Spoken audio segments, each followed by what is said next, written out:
Senhor presidente, como eu sempre me inscrevo pela nossa bancada, mas isso não quer dizer que eu estou querendo todas as vezes da nossa bancada ser o vereador que vai falar os 30 minutos. Se os colegas vereadores da nossa bancada quiser usar os 30 minutos, nós estamos prontos para ceder o tempo ou parte do tempo. Se não, nós usaremos o tempo. Para não parecer que todos os 30 minutos da nossa bancada é o Diogo que se inscreve e usa. Não, longe de mim. Eu me inscrevo porque é a função do líder. Ele se inscreve e aí dentro da bancada é feita a partilha.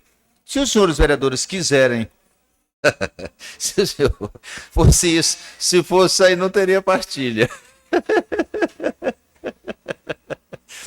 Eu quero que os senhores, se quiserem usar o tempo, a gente pode dividir o total do nosso tempo entre nós, né? Os 30 minutos e mais o tempo normal. Senhores vereadores, eu quero, neste momento,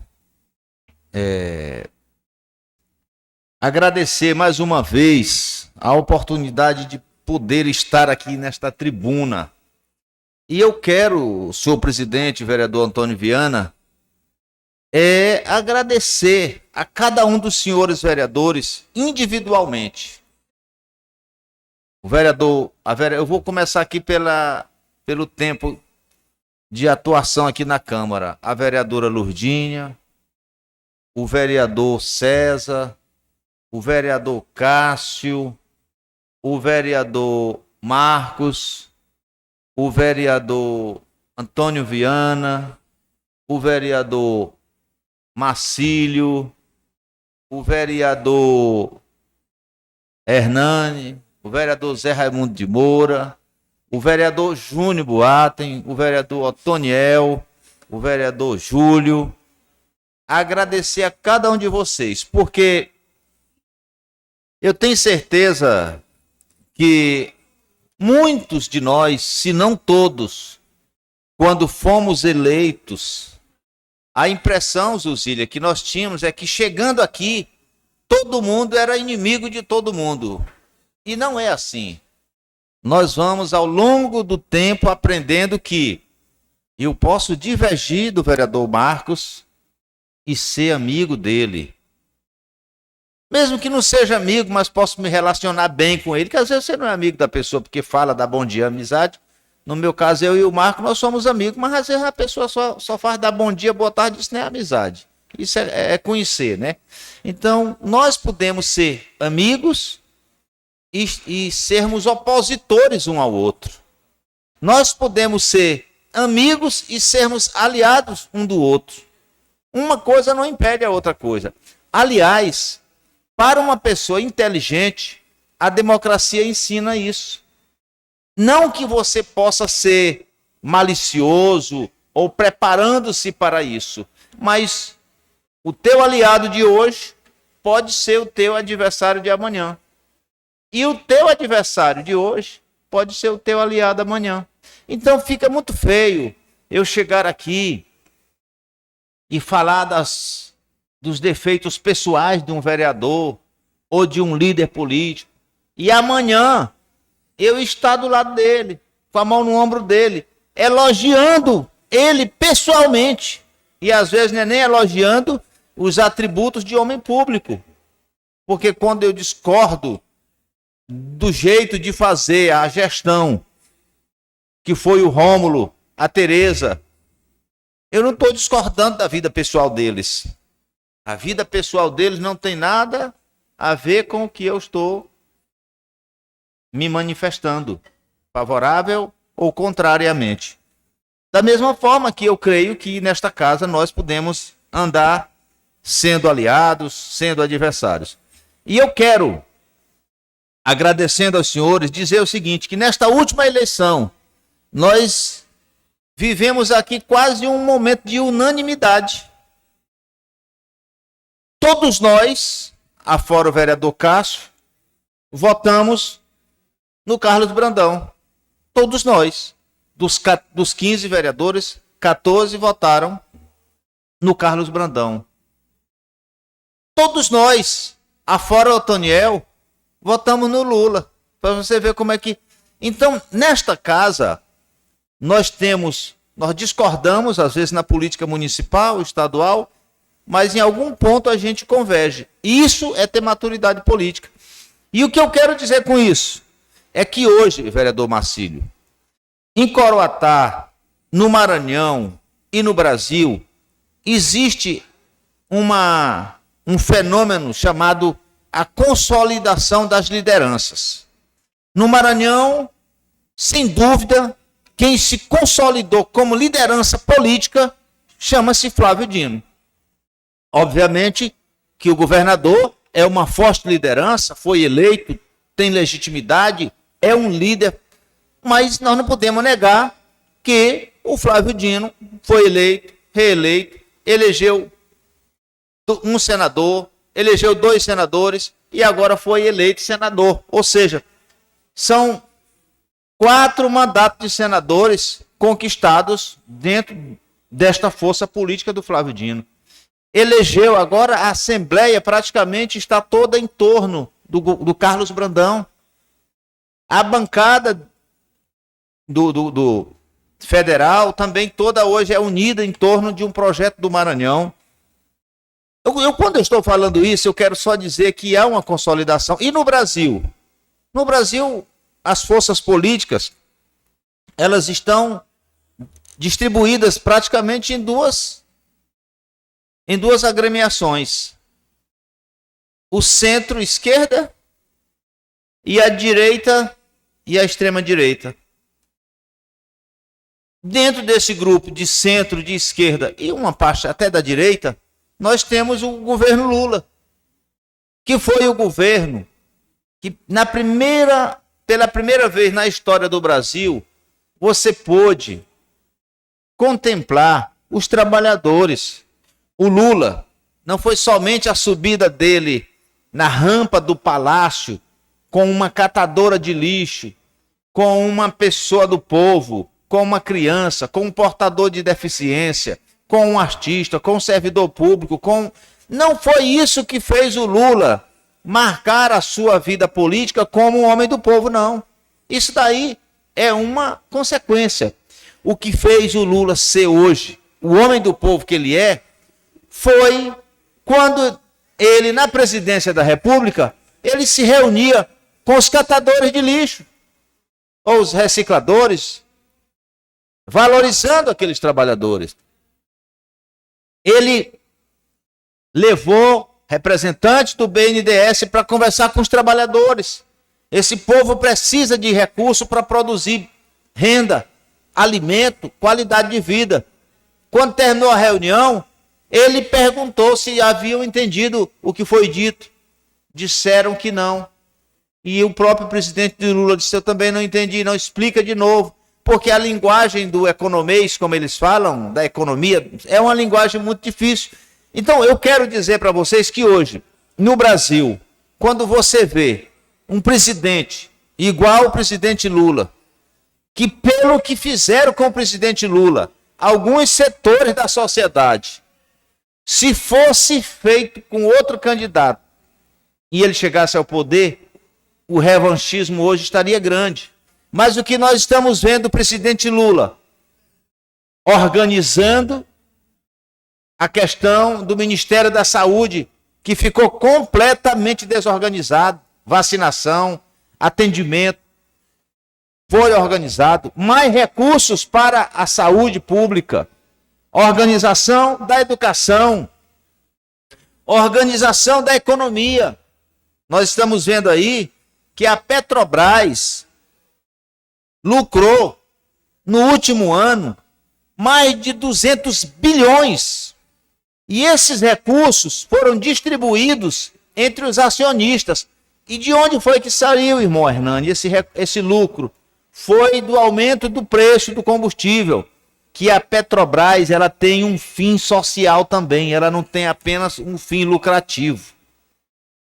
A Petrobras tem parte desses dividendos que devem ser usados para baratear o preço do gás, para baratear o preço do diesel, do querosene para a aviação, da gasolina, enfim, para facilitar o acesso das pessoas aos meios de consumo. Porque se não, vejamos, na hora que você encarece o preço do diesel e da gasolina, você encarece toda a cadeia produtiva.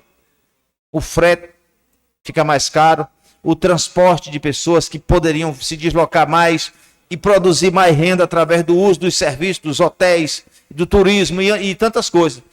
Mas a Petrobras, hoje no Brasil, e vai mudar, a regra vai mudar. O Brasil hoje descobriu o pré-sal nos governos do Lula.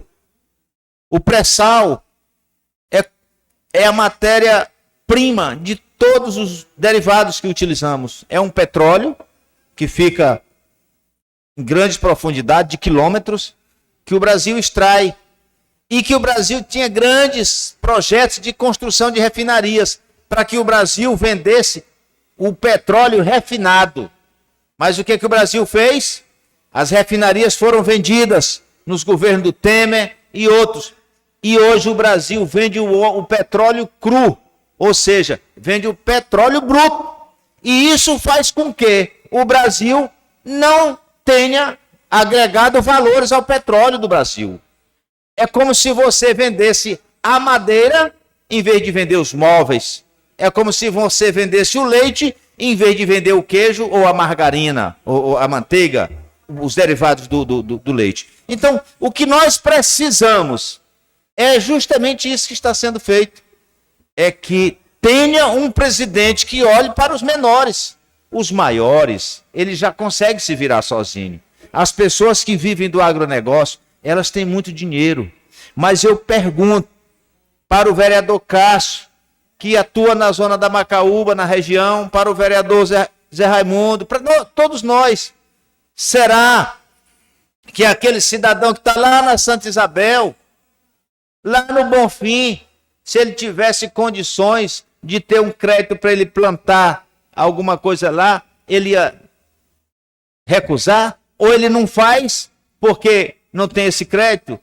Ou porque tem dinheiro e não quer usar? Não, é porque não tem. Já quem é do agronegócio, ele investe, porque tem bilhões. E é muita gente investindo. Você vê que o cara compra uma máquina por milhões e ela desemprega milhares de pessoas. Isso aí é natural da evolução da sociedade. Isso aí vai existir, é necessário e até é salutar. Mas nós não podemos esquecer dos pequenos produtores, dos agricultores familiares, que são justamente eles que fazem com que esse Brasil movimente mais de 70% da produção que nós consumimos de alimentos hoje no Brasil. Então eu fico feliz ao ver que o país hoje, o Brasil, volta novamente a respirar ares de democracia, volta novamente a ser respeitado nas instâncias internacionais, na ONU, nos debates dos grupos dos países mais ricos. O Brasil é respeitado hoje porque está começando a organizar a questão ambiental. Eu, esses dias, estava vendo nas redes sociais que aumentou o desmatamento. O que está ocorrendo hoje, o que vai ocorrer ainda daqui 6 meses ou até um pouco mais, é consequência do que tinha antes. Nós não podemos dizer que o desmatamento que está aumentando no mês de janeiro e fevereiro é consequência das ações ou da política do governo Lula. Porque o governo Lula ainda não, eu imagino, vereador Jorge Adriano, que tem muitos cargos, inclusive, que não foram nem ocupados ainda nos ministérios, no IBAMA. Inclusive o cara do IBAMA, o presidente do IBAMA, assumiu esses dias, para a semana passada, né? Então o que eu quero dizer com isso? Eu estou muito otimista porque eu vejo um governo organizado e um governo que está chamando todo mundo para a mesa para conversar. Todos que querem estão tendo espaço. E você vê agora a coisa sendo organizada às claras, não tem nada escondido, um Bolsa Família que vai atender. E outra coisa, não é somente, vereador Hernani, atender com o dinheiro. Vai exigir que a mulher cuide das crianças, levando para a escola, vacinando, fazendo pré-natal, uma série de ações que vão ajudar. E mais, hoje no Bolsa Família, o governo tem na regra lá do Bolsa Família agora, que muitos que às vezes não queriam ter a carteira assinada para não perder o Bolsa Família. Hoje, em algumas situações, muitos poderão ter a carteira assinada e continuar recebendo o Bolsa Família. Por quê? Porque senão você estimula até o desemprego ou o emprego, digamos assim, sem ter carteira assinada, informal, o que não é bom. Então eu quero dizer com isso o seguinte: o Brasil, eu acredito que o Brasil, daqui 2 anos, daqui 1 ano e meio, nós teremos uma situação melhor.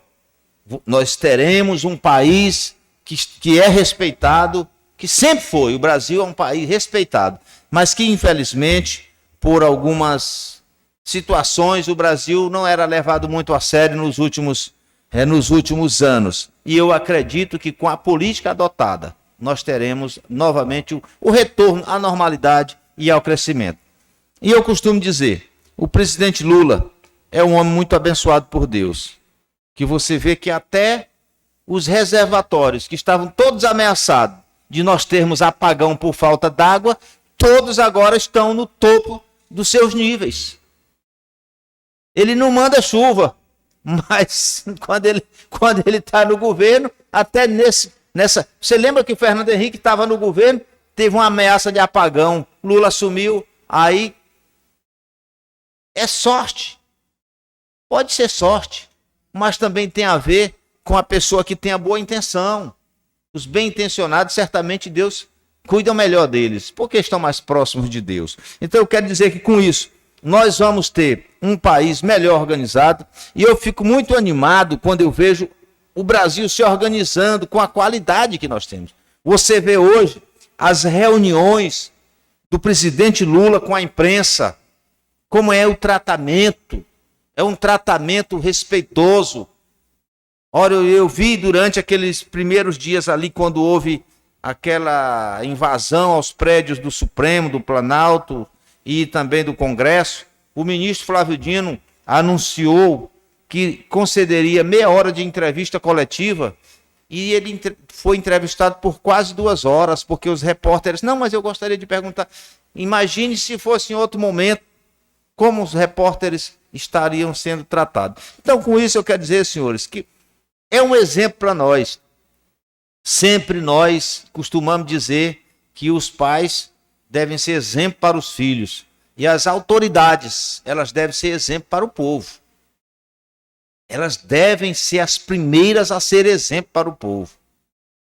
Eu já estou no exercício do mandato de vereador há quase 20 anos, e durante esses 20 anos, 16 dele, 12 deles, aliás, é no governo. Mas eu nunca cheguei num posto de saúde, no hospital, na UPA, em qualquer que seja o lugar, querendo me aproveitar de ser vereador ou de estar do lado do governo. Eu espero a minha vez, a minha hora para ser atendido. Por quê? Porque quando nós fazemos certo, pouca gente nota, mas quando nós fazemos errado, todo mundo percebe.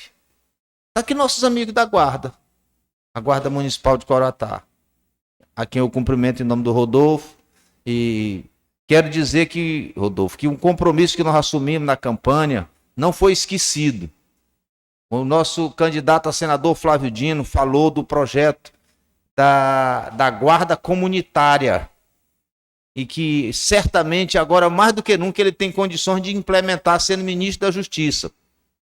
E que no momento oportuno nós vamos conversar sobre esse trabalho, porque é importante nós termos uma guarda com mais pessoal, com mais estrutura e também com a qualificação para poder portar arma, porque vocês foram autorizados por esta casa a ter o porte de arma, obviamente depois de passar por todos os procedimentos. Então nós vamos conversar e vamos trabalhar para que a Guarda Municipal de Coroatá possa ter realmente todo esse know-how e possa contribuir para que Coroatá viva em momentos melhores. E como eu estava dizendo, imagine vocês, o Rodolfo, ou outro colega dele, o Davi, um dos colegas dele está na rua, se comporta direitinho, uma criança, um adolescente, um senhor, ele respeita. Não respeita por causa da farda dele, não. Respeita porque a pessoa se comporta. Quando é um funcionário público, seja o guarda, seja o policial, seja o juiz que não se comporta, você teme, mas você não respeita. Porque a vida da pessoa não condiz com aquilo que ele exerce. Então, se nós temos um presidente da República, um governador, um prefeito, as autoridades, o professor, o chefe da família, o pai da família, a mãe, seja lá quem for, e as coisas começam a se organizar, nós vamos ter uma sociedade melhor. É como um corpo que começa a ser oxigenado. E com isso eu quero dizer que eu estou muito otimista com o Brasil. Coroatá não é diferente do Brasil. Coroatá, nós vivemos um momento muito bom. Por que nós vivemos um momento bom em Coroatá? Coroatá, todos os grupos políticos, afora o Ricardo Murá, são aliados do governador Brandão e do Flávio. Pronto. Aí não tem dificuldade.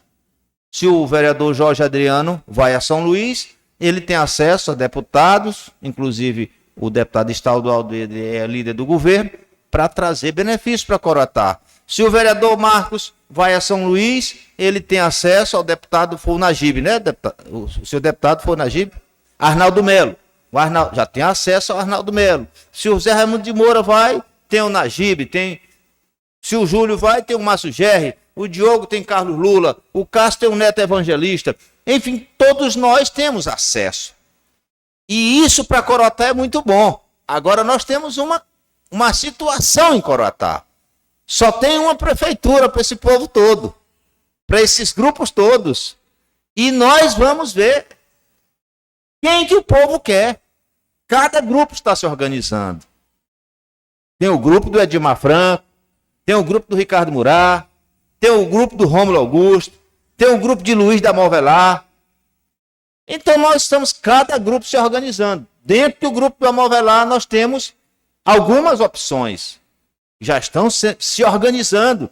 Nossa preferência, eu que sou líder do governo, mas sou líder do PT nesta casa, e sou um PT histórico, um petista histórico, nós temos já nosso nome. O nosso nome é o Juscelino da Fazendinha.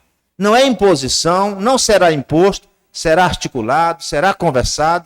É o candidato do presidente Lula, é o candidato do vice-governador, é o candidato do prefeito, é o candidato do líder Luiz da Movelar, é o candidato de 6 vereadores, é o candidato que tem viabilidade eleitoral. Eu não estou dizendo isso com arrogância, mas eu estou dizendo isso com a consciência de que quem tem mais chances de vencer também tem maior responsabilidade para conduzir. Porque para conduzir um município igual ao Coroatá, eu às vezes tenho dito por aí que eu levo alguma demanda para o Luiz da Movelar, para o Luiz Filho, e elas não são resolvidas. E antes eu saía muito aborrecido, mas hoje eu não saio tão aborrecido porque eu me coloco no lugar deles.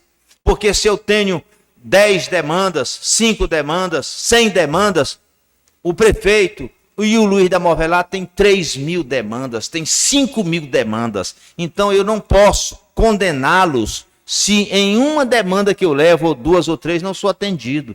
Por exemplo, quando eu quero um emprego para uma professora ou para um vigilante, ou quando eu quero que seja colocada uma pissarra na estrada que eu estou defendendo, porque muitos são os que querem também. Então eu hoje já estou consciente disso, eu já sei ser um pouco mais tolerante. Mas eu acredito que nós juntos, o Partido dos Trabalhadores, o PCdoB, o PDT e agora o PSB que está vindo, e outros que podem vir, nós escolheremos o melhor nome para Coroatá, o melhor nome para continuar cuidando de Coroatá.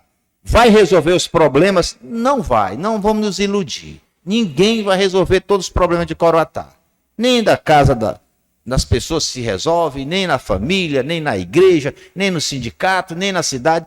Todo tempo vai ter problema. Mas a democracia é o processo onde a maioria escolhe. E a maioria vai escolher. E cada um vai se habilitar dentro de um processo ordeiro. Eu estou vendo aí, vereador Cássio, muitos, ou não vou dizer muitos não, vários nomes se propondo, vereador Marco, para serem pré-candidatos a vereadores. E eu fico muito alegre com isso, porque é importante que haja alternância de poder. Claro que nós 15 que estamos aqui, ninguém quer sair. A não ser que seja para ser um vice-prefeito ou prefeito, ou um deputado, alguma coisa. Mas ninguém quer deixar de ter o cargo de vereador. Eu conheço aqui um vereador que deixou de ser candidato estando no mandato, que foi o Ciba. Eu não lembro mais de outro.